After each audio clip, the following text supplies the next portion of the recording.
appétissant et on va extirper cette image.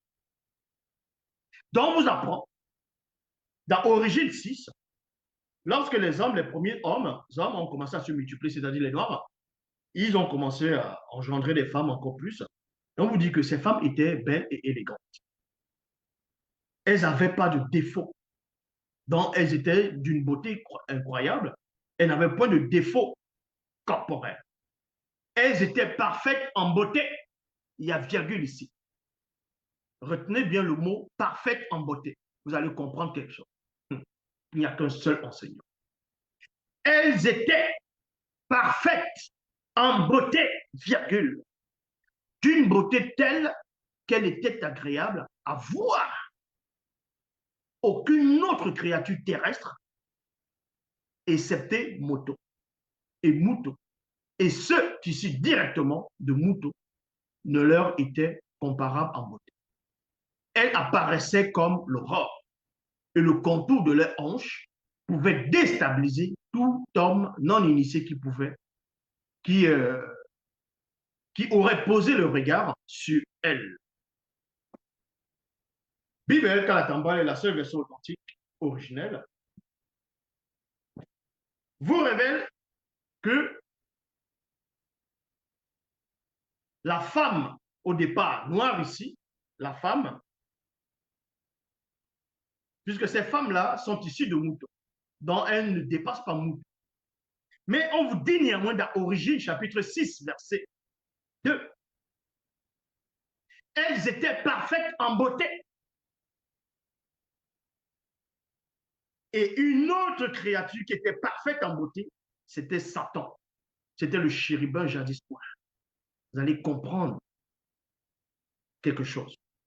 Dans Jude, chapitre 2, verset 6, il avait 4 ailes déployées, semblables à un feu ardent.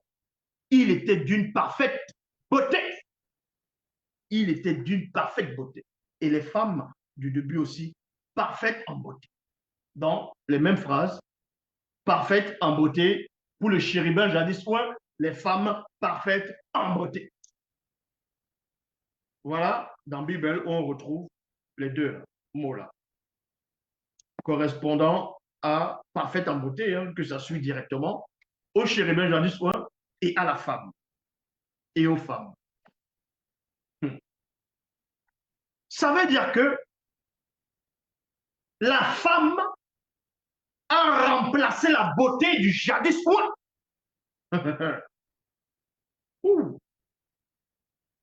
Parce que lui, il se disait, il est trop beau, il est parfait en beauté. En fait, quand Moto a conçu l'image de la femme, l'image cachée de la femme à l'intérieur de son moi intérieur, toutes les entités du grand temps des choses étaient d'accord. C'était là, cette image a remplacé, était parfaite en beauté, a remplacé la beauté du chérubin jadis noir. Et quand on a extirpé cette image, on a mis des choses dont elle marchait avec grâce, gracieuse. On la pose sur la couronne de l'édifice, c'est-à-dire près de Moto. Est-ce que vous comprenez? Donc, c'était une sorte de cheminement qu'on avait fait au jadis avant sa chute. On reproduit un autre schéma. Lui, il voit ça, il dit non, c'est pas possible. Donc, voilà quelqu'un qui va me remplacer. C'est pour cela qu'on dit, c'est pour cela qu'il est écrit que Moto a été manifesté pour manifester le nombre connu. Et les hommes déchus ont compris dans leur complot que la femme qu'on voit là, c'est elle qui représente notre annihilation. C'est elle qui doit nous remplacer. C'est elle qui est la base même de ce remplacement. Donc la femme, elle est parfaite en beauté. Le chérubin, j'ai dit souvent, qui est devenu Satan avant sa chute, était aussi parfait en beauté. Donc, il ne supporte pas la rivalité. Ça l'énerve. C'est pour cela qu'il est passé pour séduire la femme, pour faire perdre cette beauté. Parce qu'il veut pas que quelqu'un puisse être semblable à lui avant la fuite.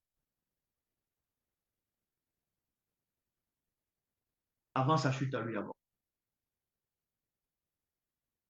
Mais il ne pouvait pas venir directement devant Moto, parce que Moto le connaît.